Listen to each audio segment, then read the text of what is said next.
ഈ കക്കയിറച്ചി എപ്പോൾ കിട്ടിയാലും നമ്മൾ റോസ്റ്റും ഫ്രൈയും ഒക്കെ അല്ലേ ചെയ്ത് നോക്കുന്നത്. അപ്പോൾ ഇനി നല്ലൊരു തോരൻ റെസിപ്പി നോക്കിയാലോ. വീഡിയോസൊക്കെ ഇഷ്ടമാവണേ എല്ലാവരും ഒന്ന് സപ്പോർട്ട് ചെയ്യണേ. അപ്പോൾ നമുക്ക് വേഗം തന്നെ റെസിപ്പിയിലോട്ട് പോവാം. ഞാനിപ്പോൾ ഇവിടെ ഒരു 300 ഗ്രാം കക്ക നന്നായിട്ട് ക്ലീൻ ചെയ്ത് മാറ്റി വെച്ചേക്കുന്നുണ്ട്. ഇതിലോട്ട് 1 ടീസ്പൂൺ ഉപ്പും 1 ടീസ്പൂൺ മഞ്ഞൾപ്പൊടിയും വേവാൻ ആവശ്യത്തിന് കുറച്ച് വെള്ളം കൂടി ഒഴിച്ചു കൊടുക്കാം. വെള്ളം വളരെ കുറച്ച് മാത്രം മതി, കാരണം ഇത് വെന്ത് വരുമ്പോഴേക്കും ഇതിൻ്റെ അകത്ത് വെള്ളമൊക്കെ ഇറങ്ങി വരും. ഇനി നന്നായിട്ടൊന്ന് മിക്സ് ചെയ്ത് നമുക്കിതൊന്ന് വേവിക്കാൻ വേണ്ടി വെക്കാം.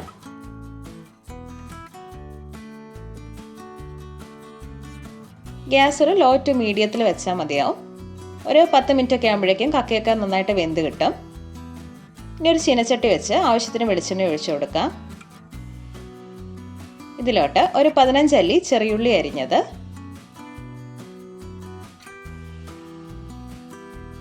ഒരു 5-6 കാന്താരി മുളക്, പച്ചമുളക് ചേർത്താലും മതി, ഒരു 5-6 അല്ലി വെളുത്തുള്ളി ചതച്ചത്, ഒരു ചെറിയ കഷ്ണം ഇഞ്ചി ചതച്ചത്, കുറച്ച് ഉപ്പും കൂടി ചേർത്ത് ഒന്ന് ഇളക്കിയെടുക്കാം. ഇനി ഇതിലോട്ട് കുറച്ച് അധികം തന്നെ കറിവേപ്പില ചേർത്ത് കൊടുക്കാം. ഇനി ഉള്ളിയൊക്കെ നന്നായിട്ടൊന്ന് വഴന്ന് വരട്ടെ.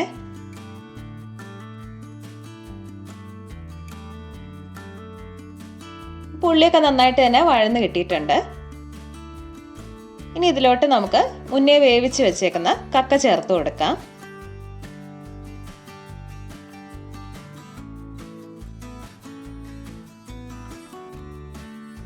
എന്നിട്ട് ഇത് നന്നായിട്ടൊന്ന് ഇളക്കി യോജിപ്പിക്കാം.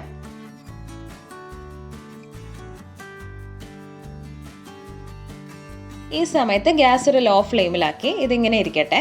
ആ നേരം കൊണ്ട് നമുക്ക് അരപ്പ് തയ്യാറാക്കാം. ഞാനിപ്പോൾ ഇവിടെ ഒരു 8 ടേബിൾ സ്പൂൺ നാളികേരം എടുത്തിട്ടുണ്ട്. ഇതിലോട്ട് ഒരു 1/4 ടീസ്പൂൺ മഞ്ഞൾപ്പൊടിയും 1 ടീസ്പൂൺ മുളക് പൊടിയും 1/2 ടീസ്പൂൺ കുരുമുളക് പൊടി 1/4 ടീസ്പൂൺ ഗരം മസാലയും കൂടി ചേർത്ത് നമുക്കിത് കൈ വെച്ചിട്ട് തന്നെ നന്നായിട്ടൊന്ന് തിരുമ്മിയെടുക്കാം. ഈ കുരുമുളക് പൊടിയുടെ അളവൊക്കെ എന്ന് പറയുന്നത് നമ്മുടെ എരിവിനനുസരിച്ചായാൽ മതി.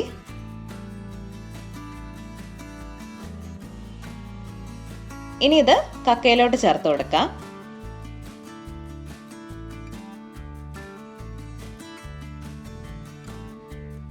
എന്നിട്ടിത് എല്ലാം കൂടി നന്നായിട്ടൊന്ന് മിക്സ് ചെയ്തെടുക്കാം.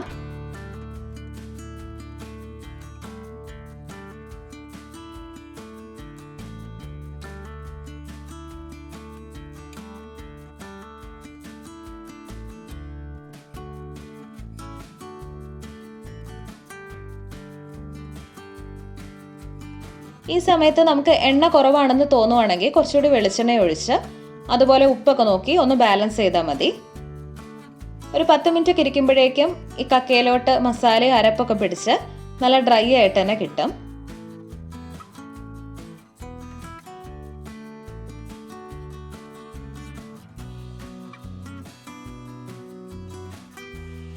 ഇപ്പം നമ്മുടെ കക്കയിറച്ചി തോരൻ റെഡി ആയിട്ടുണ്ട്.